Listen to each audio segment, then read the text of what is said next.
Water cooling your PC is a way to get a ton of performance without the cost of noise. In this video, we're going to show you how to maintain your CPU monoblock and also take it apart and clean everything on the inside and make it as good as new again.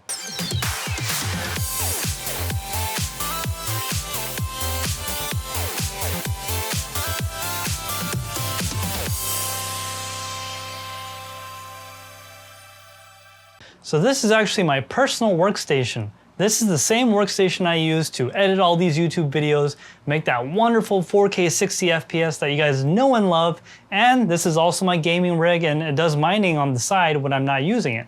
So I purposely did not change the water in this rig for over a year. The reason I did that is I wanted to make a video where I showed how to clean everything, but the problem was I take too good care of my stuff, so the water never got dirty, the blocks never got dirty. So in this video, we're gonna take the CPU monoblock off, and then we're gonna also replace the CPU with a 5950X in it while we're at it. So with the camera magic, I'm going to take this motherboard off this case right here. This is the Thermaltake P3. I'm gonna put it on the table and we're gonna get started. So we just removed the motherboard from the computer case and now we have it on the table. So what we're gonna do now is just plug up these holes right here, and that way we don't spill water while we're working on it.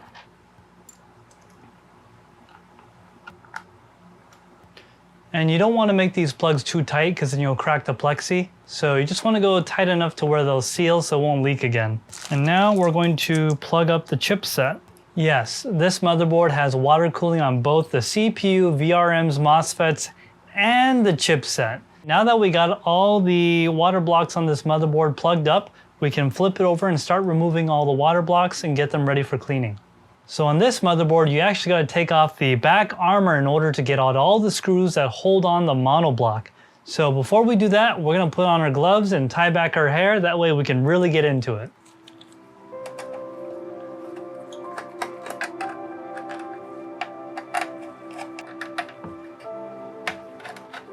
There's a few more screws still holding this on, so we will go ahead, flip this over and take those off as well. The screws are right here and right here.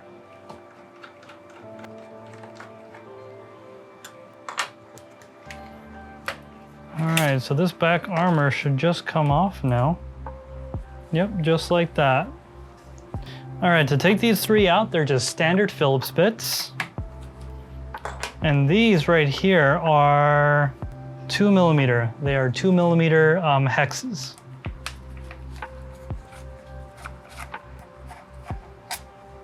All right, and then this should just come right off.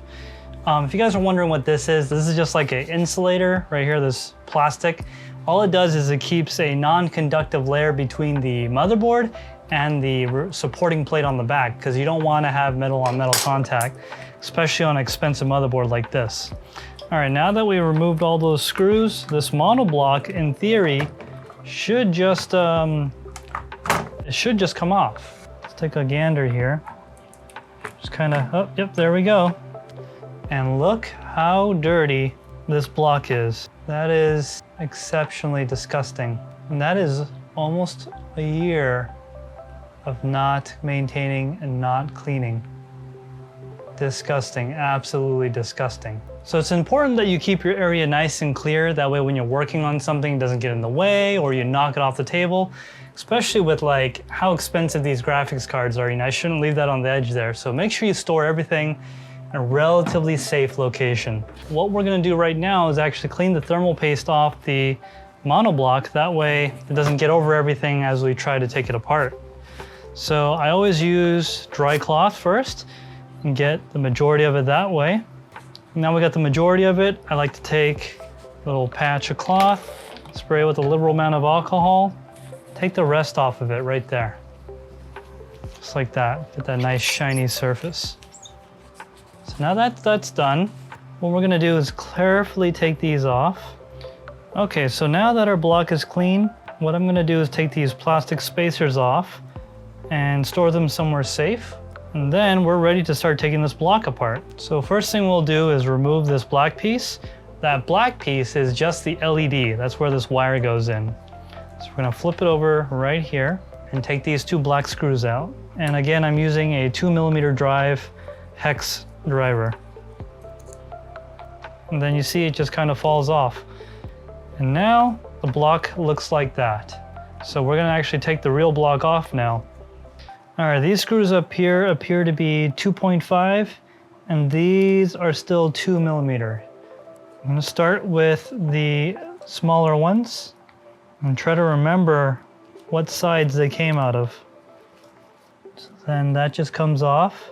So now we have these 2 pieces that go right here. These are the VRM cooling blocks. And looks like the rest of it is just one solid piece. We're gonna try to let the water drain out a little bit. So we got these pieces right here. And now we're gonna take apart the main CPU block. All right, and these appear to be all the same size, so that's really convenient. Okay, so now this should just separate from the Plexi. There we go, the Plexi top just comes off just like that. And if the keen-eyed among you might notice, last time I took this apart, I put the plate in the wrong orientation. I put the plate in like that, and as you can see, that'll just block the flow. It's supposed to be like that. That is the correct way. All right, now we're gonna use toothpaste to clean this up and get it real nice and clean. You might be asking, why am I using toothpaste? Well, toothpaste is basically a very, very fine abrasive. And just like on your teeth, you can't use something too rough. Toothpaste will do a very light abrasion, a very light cleaning. And that little bit of abrasion is exactly what we need to get this block nice and clean again. All right, so we're gonna move our cloth out of the way and put our pieces into like a tub. That way we can clean them without interfering with our screws all that much. We're gonna start doing the main CPU plate first. It appears I'm actually getting some, oh, that's unfortunate. Some of the copper is starting to show through. I let this thing run way too long with bad coolant, so I started getting some corrosion in here, which is kind of sad. It's damaging my block. All for the name of science though, right? Okay, so we got our block in here, and what we're gonna do is we're just gonna get some distilled water and give it a quick little rinse. Just like that. And the only reason I do that is just to get rid of some of the gunk that's built up in there, because you know, we don't want to get too much of that in there. All right, so you can use basically any toothpaste. Crest 3D White is what Jay's 2 Cents uses. I'm just gonna use this Crest Pro Health Advantage stuff. It really doesn't matter, because they all have like a gritty texture to them, and that is exactly what you want. All right, so I'm simply gonna apply this to the block, like all over the place, and then I'm gonna start working it. Getting in between all those fins, really working it. Okay, we're just gonna give that a quick flush.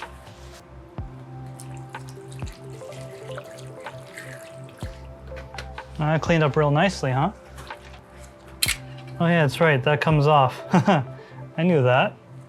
So now we can really clean the CPU block much more evenly. So we're gonna take this O-ring out.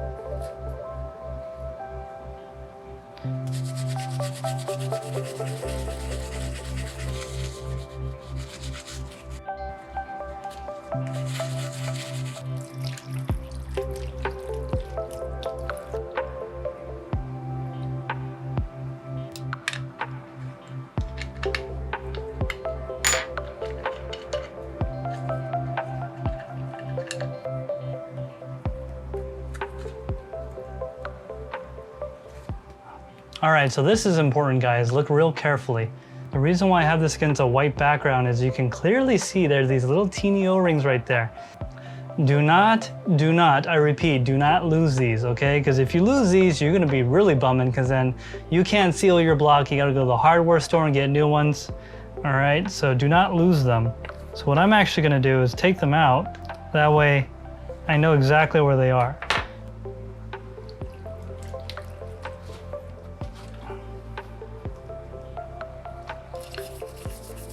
Little scrubbies should be fine. Nothing too crazy. Generally, you don't want to use anything abrasive on plastic, on Plexi, clear Plexi, because it can start to fog it up and scratch it, and you can really see it. So I'm being careful. I probably shouldn't do it. I should have probably cleaned off this toothbrush even better before I did this, but it's up to you guys. This, on the Plexis, you could just usually clean it with a regular toothbrush with no toothpaste on it. Mine still has a little bit on it, so it probably is causing a little bit of scratching, but that's not something that's a concern for me, because after it's filled with water, it's gonna look pretty good anyway. So make sure you always clean out these O-ring grooves as well. And the threads, and make sure the threads are nice and clean as well. Okay, so we're gonna take all these parts, give them a really thorough rinse under the sink, and we'll be back. Okay, so off camera, we went over to the sink, gave everything a thorough cleaning, a thorough rinse in hot water, made sure all the toothpaste was off, and then we dried everything off. So now we're back, and we're gonna start putting things together.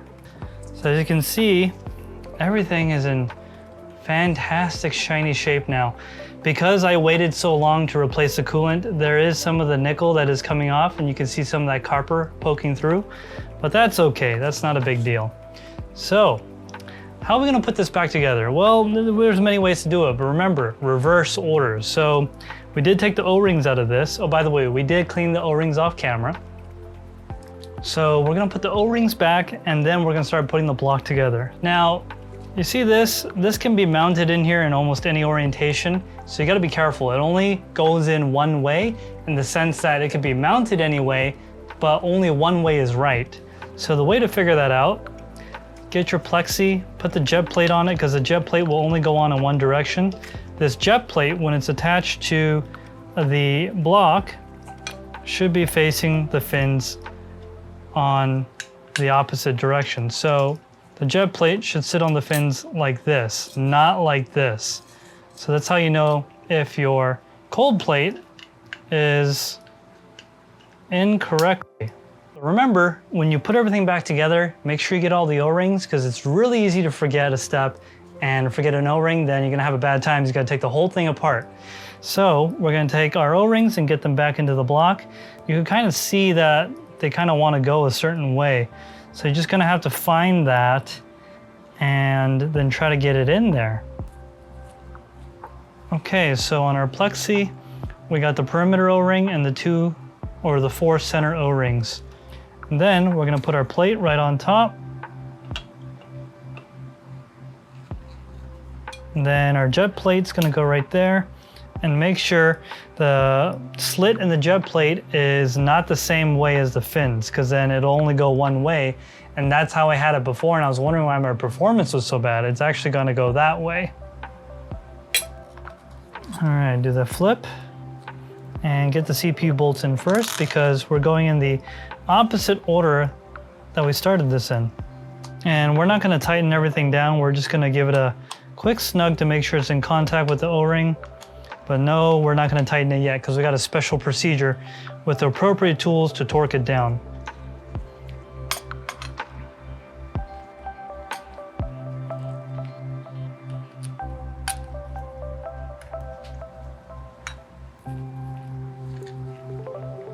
Now that we get all the screws in, we're just gonna give it a once over, make sure all the O-rings are there, the perimeter, the 4 in the middle, make sure they didn't fall out or get shifted or anything. We're all gonna pressure test this, but we're just gonna give this a quick snug, just hand tight snug, nothing too crazy. And we're gonna go in a star pattern. That way we don't put too much torque in one spot all at once. Now that we put all the screws in, we're gonna take our special torque wrench set, torque limiting screwdriver, and we're going to torque everything down correctly. According to EK, when I sent them an email, they told me that 0.5 to 0.7 Newton meters is appropriate torque for the Plexi top on this particular model. This, my friends, is the EK Waterblock's Momentum X570 Master Monoblock. So we're going to take our torque limiting screwdriver right here, and this one is 0.3 to 1.2 Newton meters. And you can see that right there, 0.3 to 0.2 Newton meters. So this is the appropriate screwdriver we're going to use. So we're going to look right here, and we're going to set this. I'm going to pull the collar back, and now we're at 0.6. And now we're going to use the star pattern to torque everything down. I'm going to go in this hole, tighten, and we're just going to kind of do everything evenly. We don't want to go too much on one at a time. All right, now that I'm doing this, 0.6 feels a little too strong to me, so I'm going to back it off to 0.5. You hear that click? That means I hit my torque. And the reason why I keep doing them over and over is because as you tighten one side, the others will get a little bit looser because you're putting pressure down on it. Okay, now we're going to change to the bigger bit, and we're probably going to give these center ones more power, so we're probably going to go to 0.6 or something similar. So this one's at 0.6.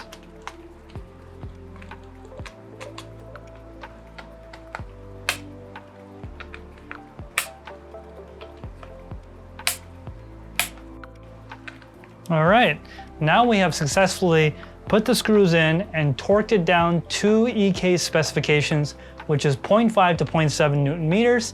The outer edge ones I did at 0.5, and the inner ones right here on the CPU, since they're bigger, I did 0.6. We're gonna go ahead and add this RGB right here. Just kind of pops in like that, nothing too special about that. And then these screws go in the back. I am not gonna torque these down because it's not a system critical component like that. It's literally just for the lighting. And that is it. I'm not doing any more than that. Okay, so now we have the block fully assembled, torqued down, and we're ready to pressure test. Okay, so we got our leak tester right here. I like to keep everything in its box, so this, my friends, is the EK Waterblock's leak tester. It's just an accessory. So EK recommends to test everything to up to 0.75 bar, but no past that because that's a lot of pressure, at least for something like this. So to do that, we got the monoblock. And we're gonna plug up one of the holes. All right, just enough to get that O-ring depressed. And then we're gonna plug this in right here, and then we're gonna do the pressure test. Okay, so now that that is plugged in correctly, we're gonna start filling this with pressure. We're gonna get it to about a little over 0.75, and then we're gonna close the valve. Now the reason why you gotta close the valve, if you don't close the valve, there could be a leak potentially right here. All right, now that we got it to pressure, we're gonna wiggle this a little bit to make sure nothing's up. I'm gonna bend the block a little bit. I'm gonna flex it just in case there is something up. And then see, we're at 0.75, right around there. All right, so it's been about 5 to 10 minutes. We're back, and we're gonna go ahead and check the pressure tester. So as you can see, it hasn't really changed all that much. So I call that good. We're gonna go ahead and release the pressure, and then go ahead and take this off. Now we're gonna put this on the motherboard and use our special thermal Grizzly thermal pads. All right, so I got everything I need to install, first of all, our 5950X and put our new thermal Grizzly thermal pads on this motherboard. I ordered this all ahead of time. So we got 1mm, 2mm, and 1.5mm all right here ready to go. But before we all do that, we're going to install our new CPU. Yes, my friends, that is a genuine 5950X. Okay, so now that we have our CPU installed on the motherboard, we're gonna go ahead and measure out thermal pads and apply them to the motherboard. So what I'm gonna do is take all this off and give it a good clean. Give these areas a real thorough wipey wipe.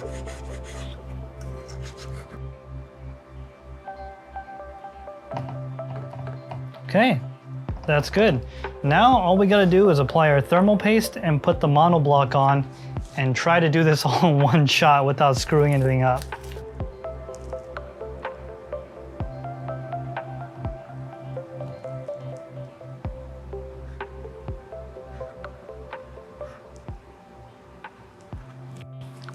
So this is just, again, I'm just using alcohol. I'm cleaning this off real quick. Clean these off. Because one time I forgot, then I had to redo everything, so that was annoying.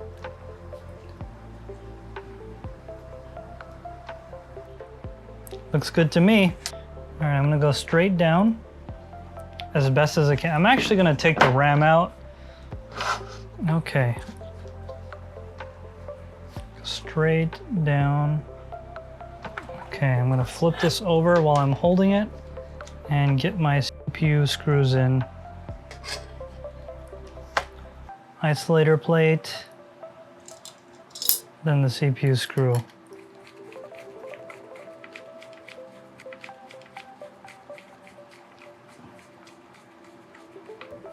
right, now I'm gonna do all the edge screws. These edge screws basically just hold the edges of the monoblock in because they kind of come out to these parts right here. All right, I believe that is a successful installation of our monoblock. That's gonna be the end for this video, guys. I know this is a really long video and it's just about cleaning a monoblock, taking it off, reapplying it, putting a CPU in. I'm gonna do a major system overhaul of the liquid cooling system. This is gonna have dual 3090 kingpins in it. So make sure you get subscribed because that video is coming out sometime soon. You don't wanna miss that because that's gonna be a lot of fun. All right, guys, thanks for joining me in this video. If you like what you saw here, make sure you hit that like button. If you didn't, go hit that dislike, but let me know why you didn't like it. If you really liked it, let me know down in the comments below. I am part of the Misfits Mining Discord. Make sure you come over and join our Discord, and I'd love to see you guys there. If you wanna talk to me directly, that is the best way to reach out to me. In the description, there's gonna be links for all the stuff I was using, the toolkit, the special torque wrench, all that good stuff. So guys, thanks for joining me on this journey of cleaning this monoblock and putting it back in place. I am never gonna let it get this dirty again. This was done just for you guys. So I am gonna be vigorously and religiously maintaining this, changing the coolant at least once every couple of months with electrically insulative coolant, mind you. No more distilled straight water. That's just me. So thanks guys, I'll see you guys in the next one.